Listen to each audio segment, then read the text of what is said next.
You start, right? Oh, good morning. Can you tell it's a Sunday morning? And, Eileen Bunning says that you all are one of the most forgiving groups of people in the world. And luckily, you'll have to bear with me as I lead the service today. Welcome to the Unitarian Society of Santa Barbara. Welcome into this loving community seekers where we strive to live with integrity. Is this what I'm supposed to be doing? Yeah, okay. Nurture, wonder, and inspire the actions that transform us and transform the world. Welcome to those of you seeking comfort. Welcome to those of you seeking hope. Welcome to those of you seeking resilience. Welcome to you, whoever you are, whoever you love, wherever you are on life's journey, whoever you are becoming in this moment. You are welcome here into this community. Whether you are in the sanctuary or joining us online, we are glad you are here. It is good to be together this morning. My name is Deb Karoff, and my pronouns are she, her. I am one of the worship associates, and I am delighted to be sharing the service duties with worship associate Justine Sutton, who's over here. We are joined by members of the Immigration Justice Team, John Altman, Anna DiStefano, Ellen Broidy, and Joan Ariel. And I do want to just always give a shout out to the staff at the Unitarian Society of Santa Barbara. There is so much work behind the scenes that really make these Sundays come together, and I am always grateful for their wonderful attitudes, patience, and competence. If you're visiting with us, we would love to get to know you better, answer any questions you might have about this congregation and what we're up to. Please stop by our visitor table to learn more about who we are or click the visitor button online. Do you want to do a song? Yeah. Please rise in body and spirit as we sing our opening hymn, Gather the Spirit, 347.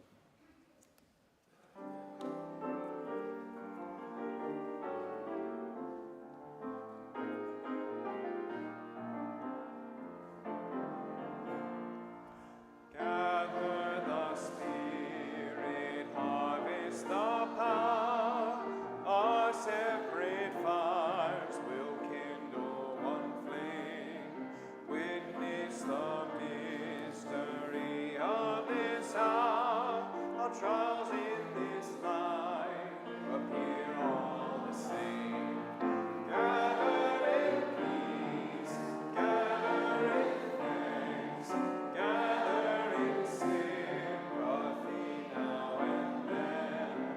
Gather in hope, compassion and strength. Gather to celebrate once again. Gather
We do have a couple of announcements this morning, and one of them is to tell you that on Tuesday, December 4th at 6:15, The doors to the sanctuary will open for the Vespers service.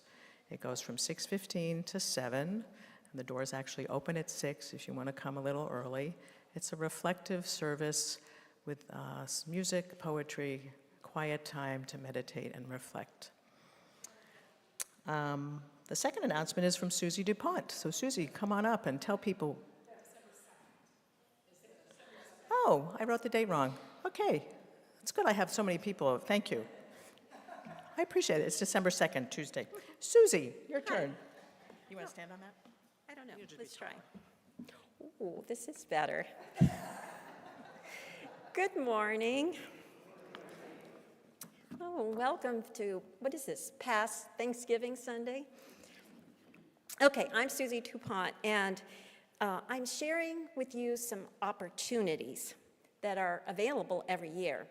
But before we get to the opportunities, let me say I'm serving on the nominating committee, which is an honor because I was elected by all of you, as were the rest of the team.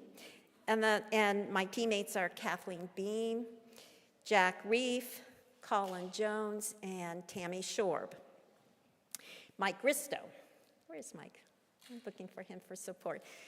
And what do we do as the nominating committee is to find candidates that we, the congregation, elect in June at our annual meeting to serve on our board of trustees and on the nominating committee. Now back to the opportunities. Almost every year, a few members of the board and the nominating committee, they term out and retire their seats. And this is the opportunity for you. New members are elected and bring fresh perspectives and new ideas to the table. These leadership roles can benefit the person elected by offering ways to think at a high level, to gain a greater appreciation for how our congregation functions, and as a leader, as to know that your contributions are deeply meaningful and make a difference in people's lives. In addition, as a leader, you get to spend time and share purpose with people who are smart and kind and committed to principles and values of our congregation. Currently, the nominating committee is creating a pool of potential candidates for 2 open seats on the board and 2 open seats on the nominating committee. And this is, hold on just a second, which creates an additional opportunity for you. Another opportunity, here we go. All of you can nominate individuals you recognize as potential leaders by sharing their names with the nominating committee. Then we reach out to those nominees and let them know that they've been recognized as a leader by a fellow member. Now, they may be interested or they may not be, but either way, they will know that they have the honor of being nominated. And let me add, if you would like to be considered for one of these roles, you can self-nominate. You may submit your own name to us. You may nominate yourself. This coming week, you'll be receiving your December Kaleidoscope. And look for the article because it explains in more detail the role of the nominating committee in this congregation and the importance of your role in helping to select candidates for these leadership positions. Today, the nominating committee has a table out in the courtyard. I will add that I brought cookies. Please stop by because we have some handouts if you want some additional information on the roles. And there are some little slips of paper where you can leave a nomination. So during the course of the service today, let the names roll in your head. Think about the leaders that you know are friends and put their name down and let us know. Thank you so much, and I'll see you at the table after the service.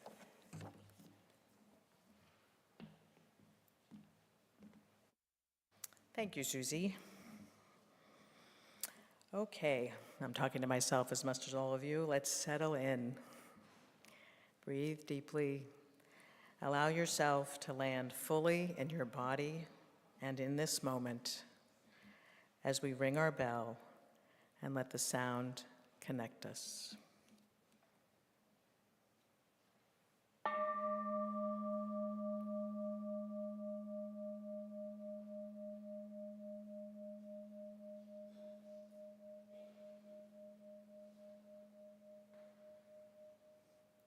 I'd like to invite John Altman up to read the chalice reading.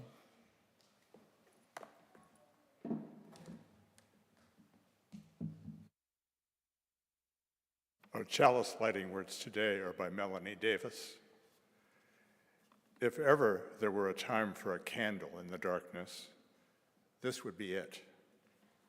Using a spark of hope, kindle the flame of love, ignite the light of peace, and feed the flame of justice.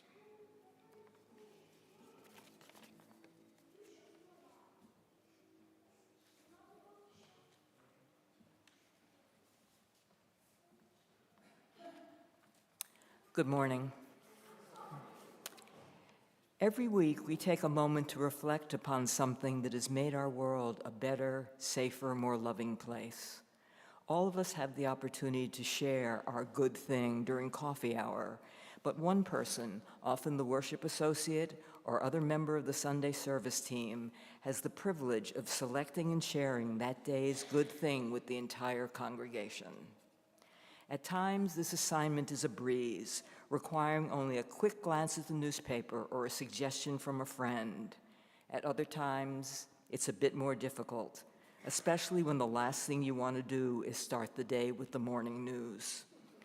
But then, as happens to me so often in this special place that we live, I find something about our community that makes my heart sing. With all the hustle and bustle of Thanksgiving, I did not get a chance to see the Santa Barbara Independent until yesterday, when Joan reminded me to jump out of the car and pick one up. Okay. It's one of my favorite issues, publishing each Thanksgiving for the past 40 years a list of some of the people who, to quote the Independent, make our county an exceptional place to live. I nodded in agreement as I read about someone devoted to providing affordable daycare, someone else whose mission it is to bring indigenous art to the Museum of Contemporary Art, and another hero whose goal it is to ensure that children had access to books during the pandemic and beyond. But when I got towards the end of the heroes list, my small nods of agreement turned into a full-fledged whoop of joy, because among the honorees was Primitiva Hernandez, Executive Director of 805 UndocuFund. In the face of unprecedented threats to our immigrant friends and neighbors, Primi, as she is known, is a beacon of hope and support for a community under siege, leading the Rapid Response Hotline, skillfully advocating for immigrant rights, and challenging members of the City Council and Board of Supervisors to stand with and to stand for immigrants. It's a good thing to live in a community that honors the heroism of people like Primitiva Hernandez. It's a very good thing.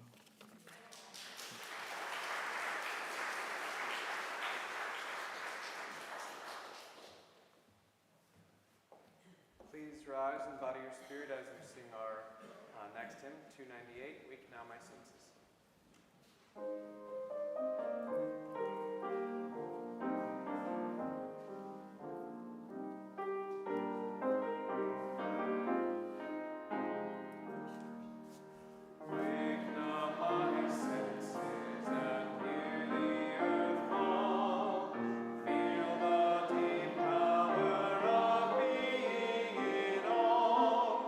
Keep with the web of creation your love.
there working?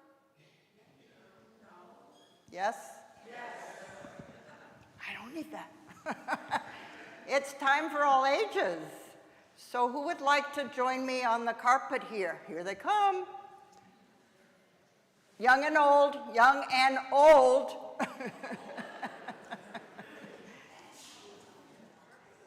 All right, you can sit on the carpet or you can sit on the stairs, but let me warn you all that you're going to want to move back in a little bit, okay? Ready? So good morning. As you can see, I'm not Charla, but I have the honor of doing my best this morning to impersonate her. My name is Joan Ariel. My pronouns are she, her. And we have a very special story this morning about a little boy and his mother who discover an unexpectedly magical place. This beautiful book is called Dreamers. It tells an important story that we are about to listen to, and we also get to watch on the video because Charla knew we would all want to see the gorgeous illustrations. So be in a place where you can see that screen and you can also hear. Great. It was written and illustrated by a woman named Yuyi Morales.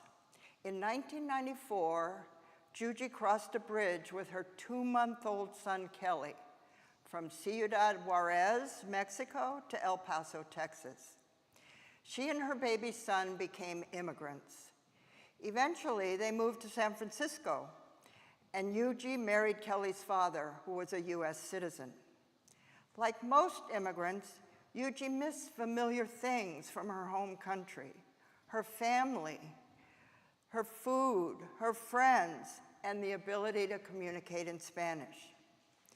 This is the story of Yuyi and Kelly's journey and their discovery of that special place that changed their lives forever, the public library. How many of you have been to our wonderful public libraries this past year? Oh, I didn't even ask you to raise your hands. I was talking to them. And how many of you out there? Let me see those hands again. Fabulous. Can anyone here first tell me what a person who works in a library is called? You could tell me? Yes, a librarian. I was a librarian for many, many, many years. And I worked in libraries from county jails to universities. But I had the most fun working for 5 years in a small public library in Albany, California, finding the magic of the library with children like you and adults too. So let's start that video and watch and listen to this life-changing story. If you can't see the screen, move down where you can see the screen because you don't want to miss these gorgeous illustrations. Welcome to Learn Conmigo 123. Today we will read the story Dreamers by Yuyi Morales. I dreamed of you, then you appeared.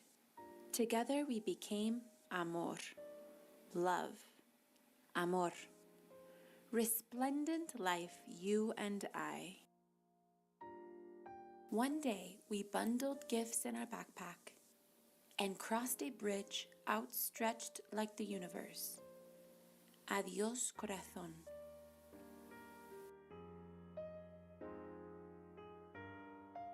And when we made it to the other side, thirsty, in awe, unable to go back, we became immigrants.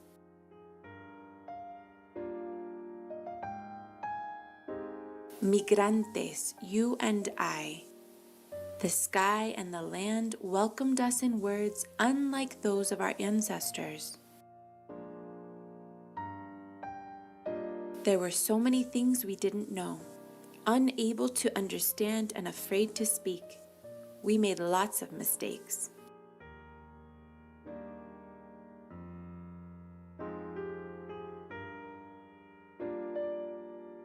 You and I became caminantes, thousands and thousands of steps we took around this land until the day we found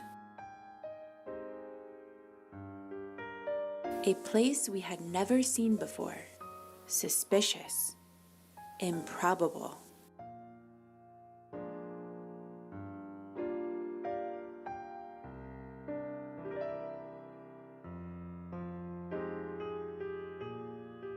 Unbelievable, surprising.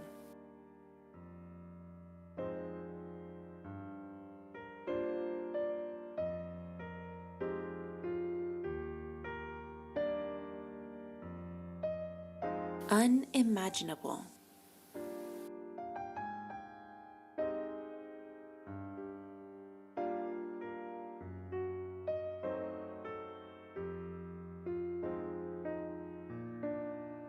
Where we didn't need to speak, we only needed to trust, and we did.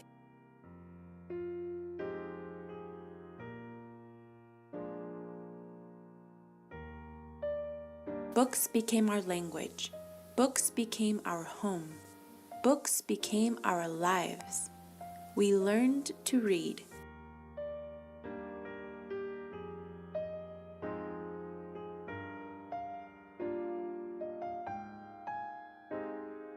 To speak, to write, and to make our voices heard.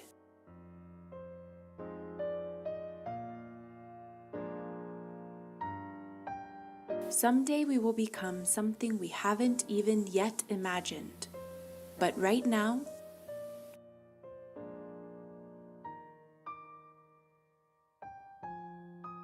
we are stories. We are two languages. We are lucha. We are resilience. We are hope. We are dreamers, soñadores of the world. We are love, amor, love.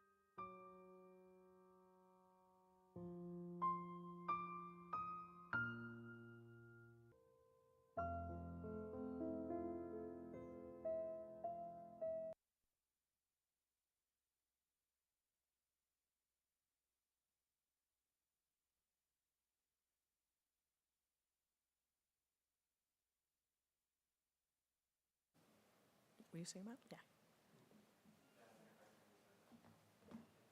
Now we sing the children out. Sorry. As you go. Thank you.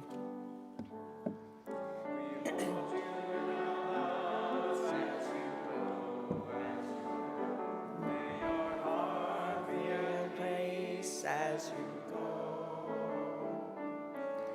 Nurture this mark of your precious love. We hold you in our hearts as you go.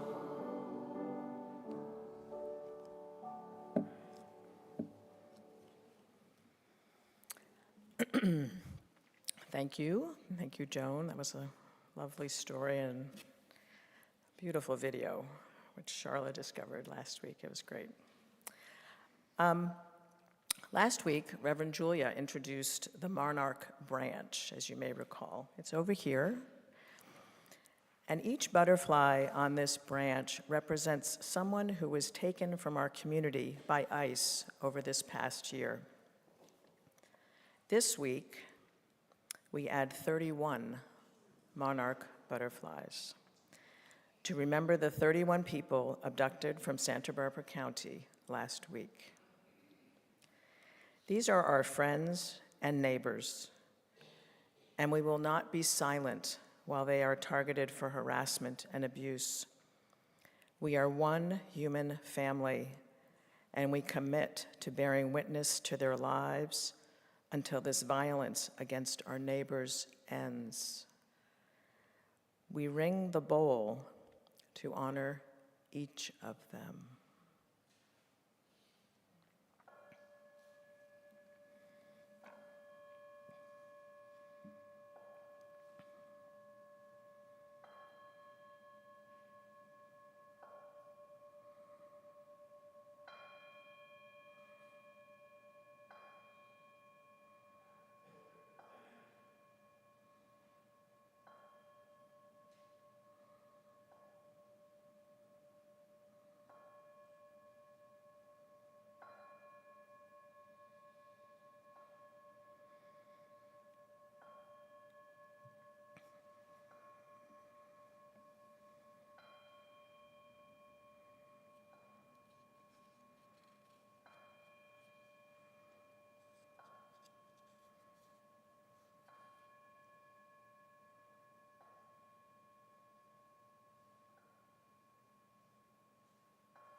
Thank you, Justine.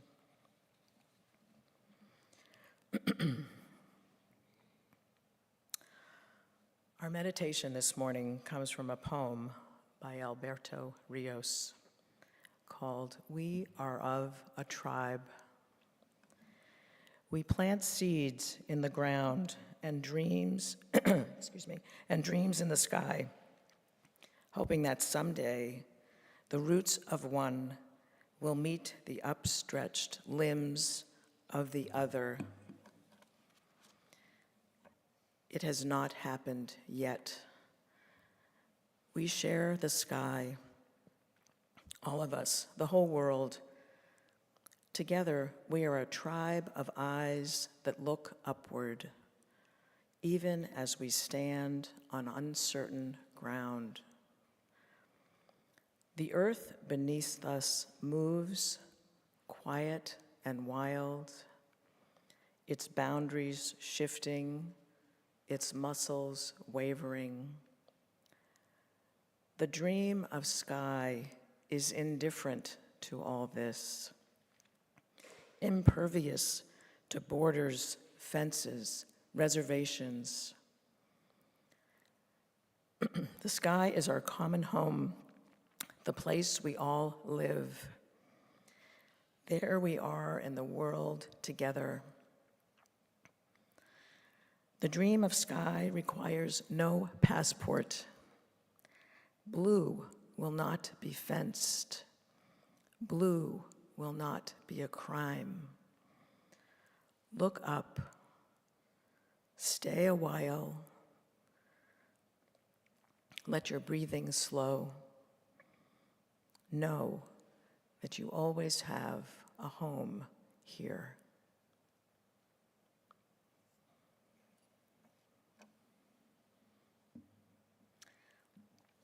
Please stay seated while we sing together.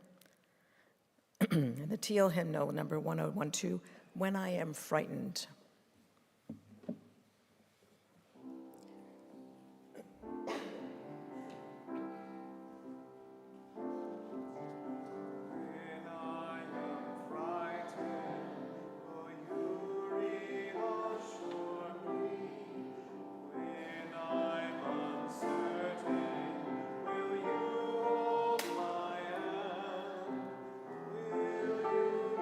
Strong for me, sing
Good morning.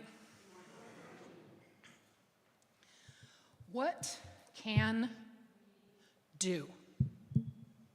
4 little words, sometimes the verbal equivalent to throwing up one's hands. What can we do? They can express overwhelm. What can we do? Or despair at lack of power. What can we do?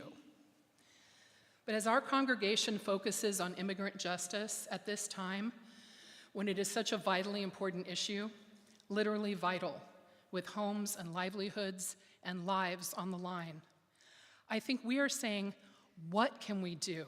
How can we help? Where can we put our hands, our voices, our hearts? Because those of us with privilege, whose lives are not as close to that line, still have our hearts in the game.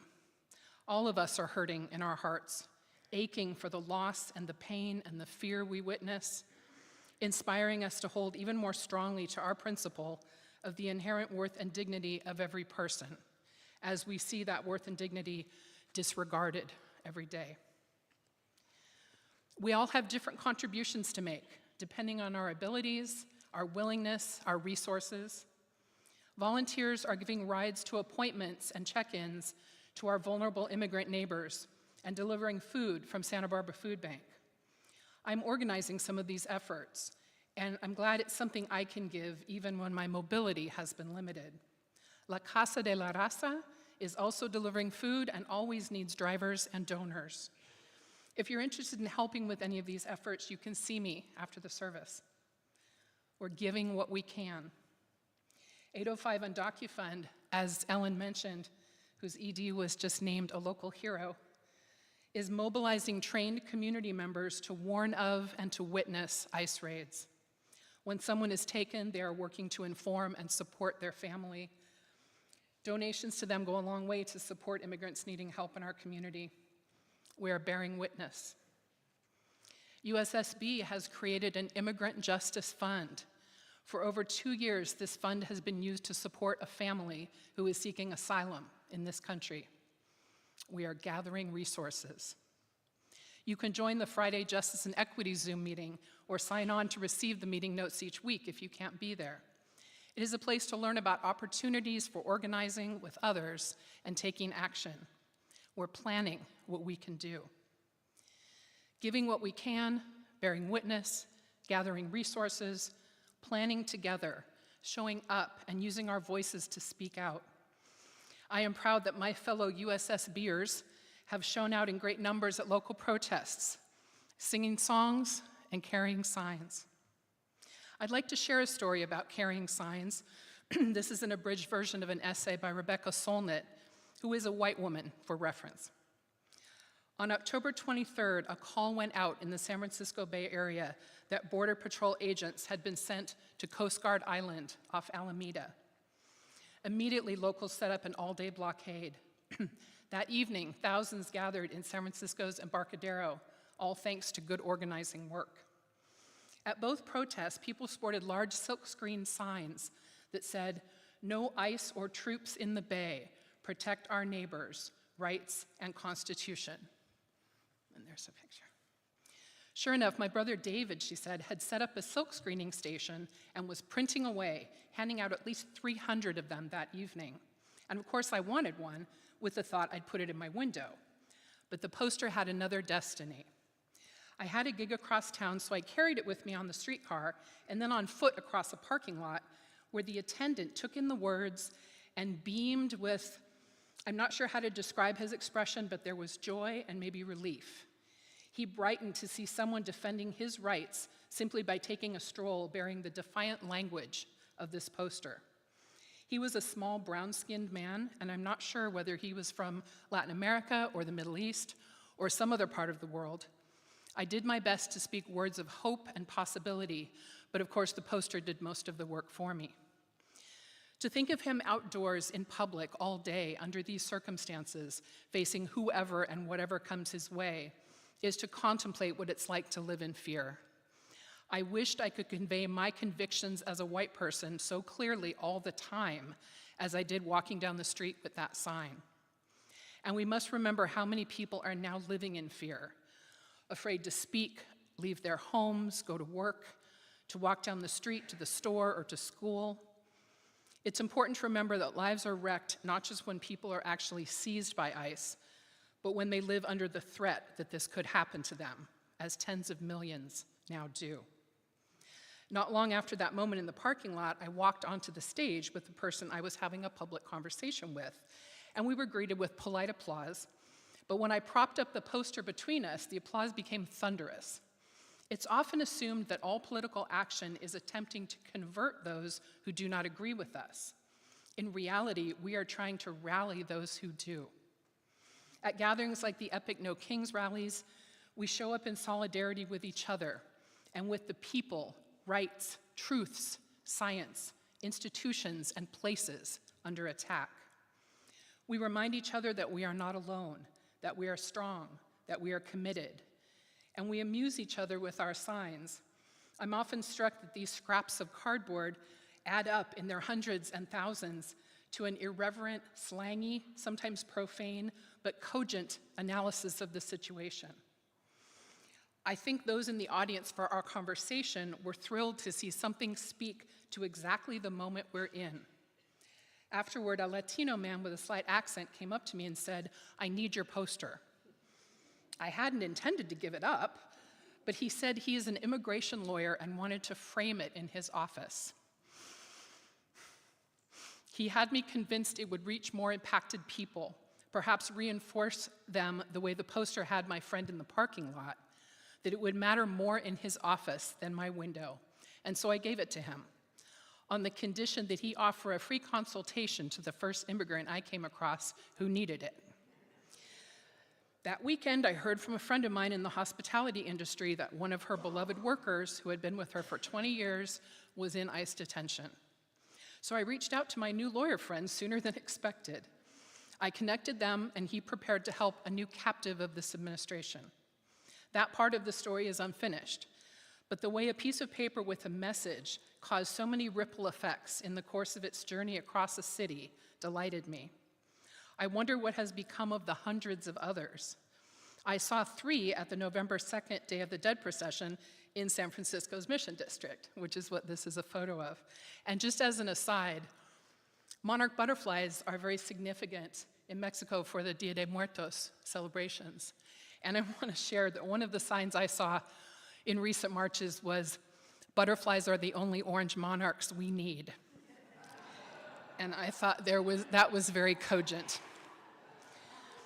So, yeah, good, right? So back to Rebecca's story. So we know some forms of resistance we can engage in, joining groups like Indivisible, showing up at protests, writing or calling politicians, donating, voting, they matter.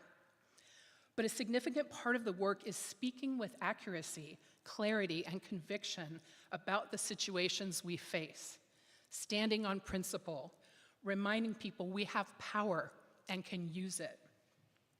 And yeah, buttons, t-shirts, stickers, and signs can do some of the work too. I did not know on January 20th how people would show up, but of all the issues it could have been, immigration is in many ways the most powerful. Excuse me. Immigration is in many ways the most powerful, the most profound, the most moving. Yeah. Solidarity across national and racial lines, a broad human rights campaign, and a recognition of the inherent rights and dignity of every refugee and immigrant above and beyond their crucial role in the economy. A solidarity that may make the USA a better, more united country in the long run. Blessed be. Oh, I actually have one thing I want to add. Is Wayne here? Wayne Mellinger? I have a quote of something he wrote, and I'd just like to share that. I think it would be all right with him. However you tend your spirit, through stillness or struggle, through laughter, prayer, or protest, may your commitment to the beloved community remain fierce and tender. Blessed be.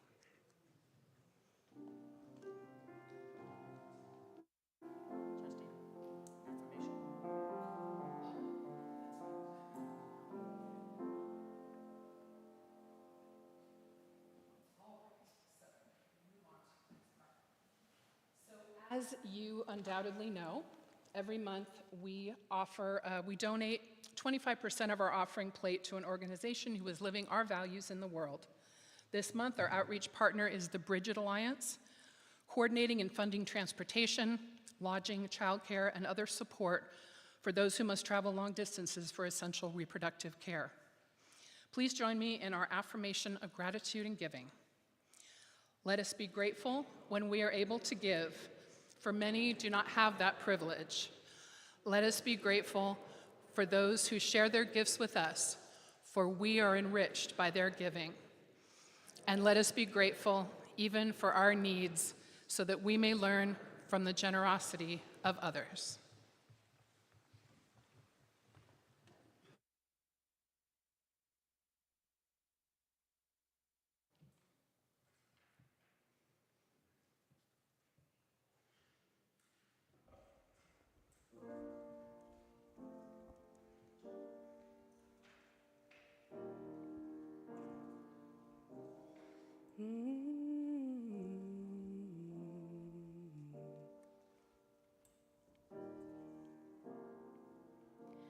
When holding your breath is safer than breathing, when letting go is braver than keeping, when innocent words turn to lies, and you can't hide by closing your eyes. When pain is all that they offer, like a kiss from the lips of a monster. You know the famine so well, but never met the feast. When home is the belly of the beast. The ocean is wild and over your head, and the boat beneath you is sinking.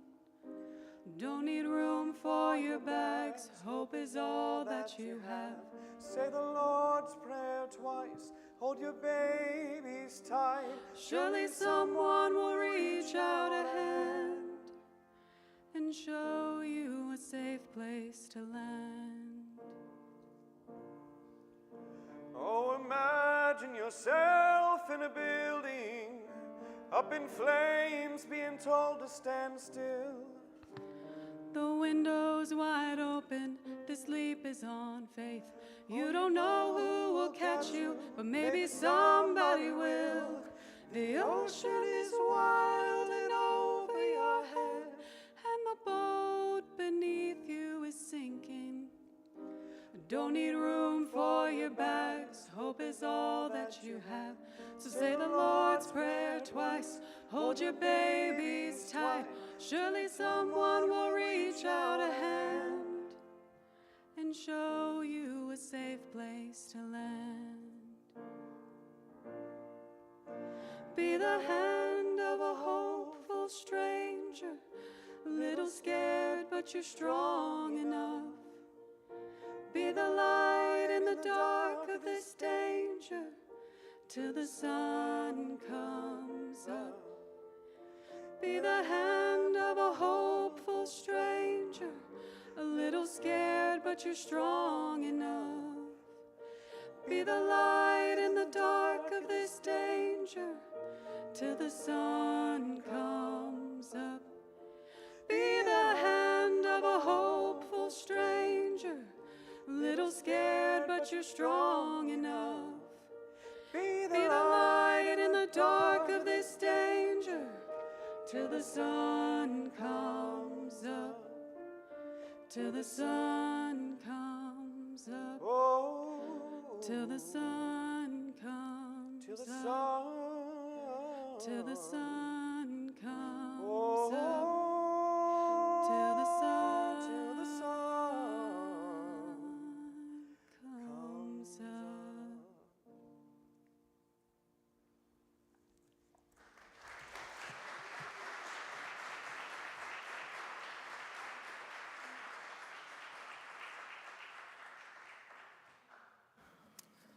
My goodness, that was exquisite. Thank you both. Every month, the worship arts team meets to plan future services and discuss how things are going on Sundays. At one of our recent meetings, we talked about the ongoing horror of the immigration raids locally and in various cities across the nation. Julia posed a question: how do we cope with the outrage of what we see in the violence of immigration activity? What does it mean as a society when the government is terrorizing members of local communities, always due to the color of their skin, and usually without lawful reason? There is no need for me to give you evidence of the cruelty we are witnessing. It is painfully obvious and plentiful. I am, however, going to try and grapple with Julia's question of how we are coping and the meaning we are making from our government's actions. Some of you may be familiar with Parker Palmer, who is a writer, speaker, and activist, focusing on issues in education, community, leadership, spirituality, and social change.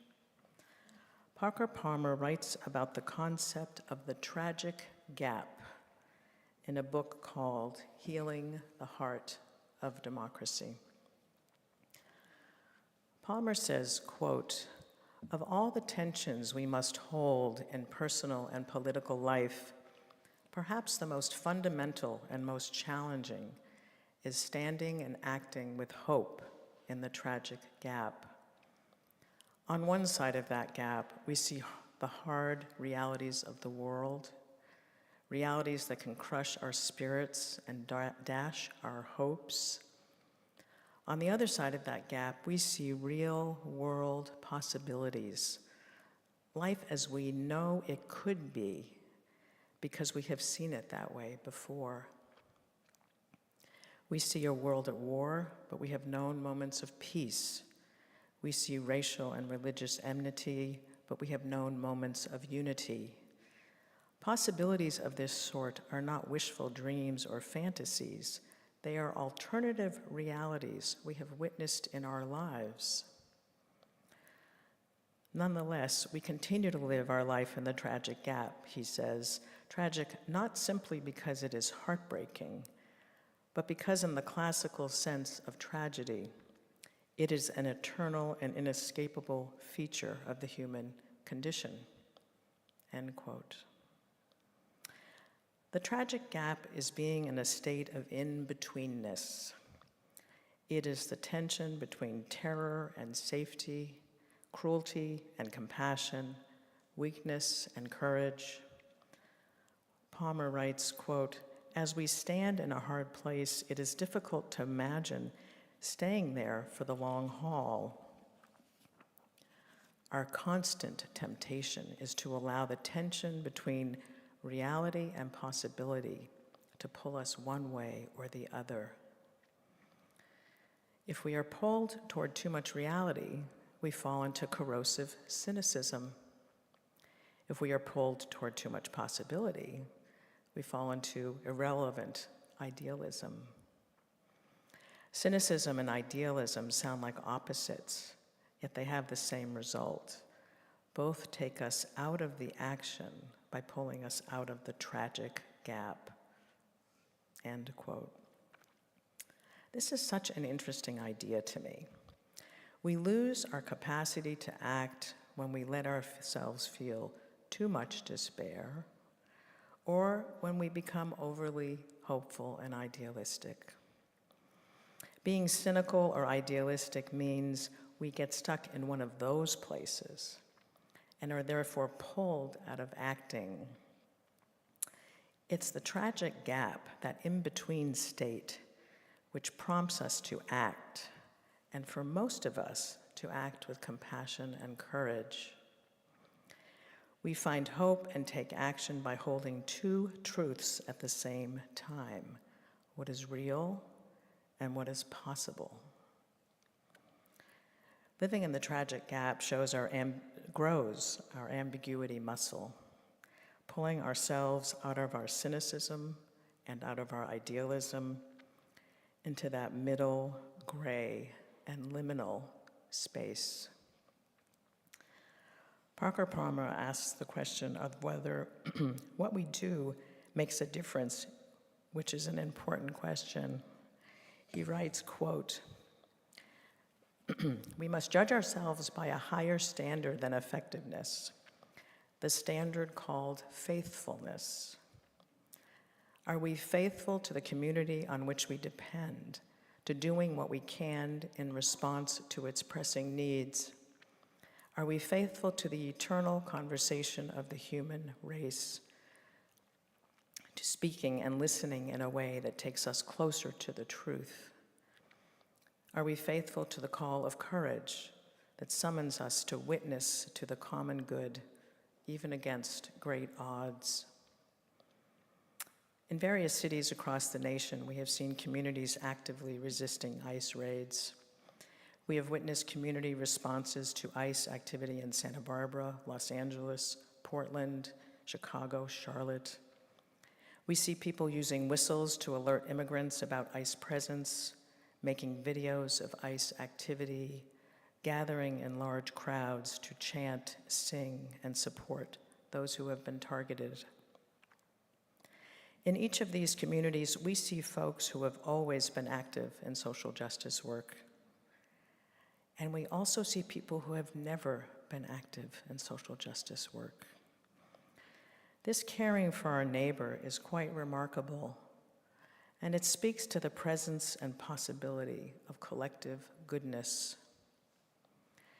We see that when people witness cruelty, they can respond with compassion and caring for their neighbors, whether they know them or not. It's an example of responding to cruelty with compassion, not cynicism, while also understanding that compassion is not fixing the problem. Compassion and community action create hope. I think this is how we live in this moment in time. We care, we act, we feel hopeful, and the cycle repeats. This is how we nourish our souls and sustain our communities. The last sentence of Parker's description of the tragic gap reads as follows: "When faithfulness is our standard, we are more likely to sustain our engagement with tasks that will never end, doing justice, loving mercy, and calling the beloved community into being. May we do our best to always be faithful to ourselves, to our neighbors, and to our community." Thank you.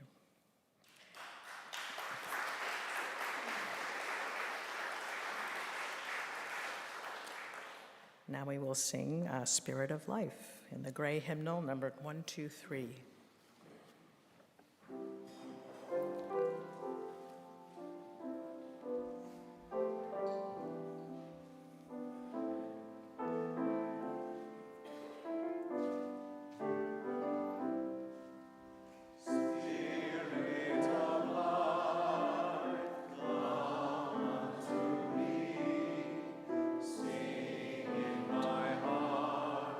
All the stirrings of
As we extinguish our chalice, may the light of love shine upon you, out from within you, be gracious unto you, and bring you peace. For this is the day we are given. Let us rejoice and be glad in it.